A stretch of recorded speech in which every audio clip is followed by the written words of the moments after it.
أعوذ بالله من الشيطان الرجيم சபிக்கப்பட்ட ஷைத்தானை விட்டு அல்லாஹ்விடம் நான் பாதுகாப்பு தேடுகின்றேன்.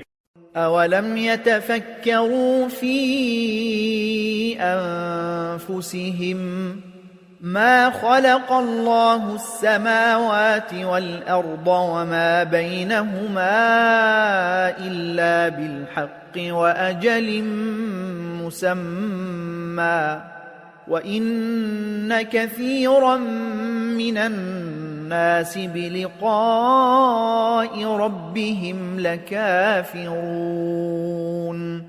என்ன அவர்கள் தங்களைப் பற்றி என்றைக்கேனும் சிந்தித்ததில்லையா? அல்லாஹ் வானங்களையும் பூமியையும் அவற்றிற்கிடையே உள்ள அனைத்து பொருட்களையும் சத்தியத்துடனும் ஒரு குறிப்பிட்ட தவணைக்காகவுமே படைத்துள்ளான். ஆயினும் மக்களில் பெரும்பாலோர் தங்கள் அதிபதியின் சந்திப்பை நிராகரிப்பவர்களாயிருக்கின்றனர்.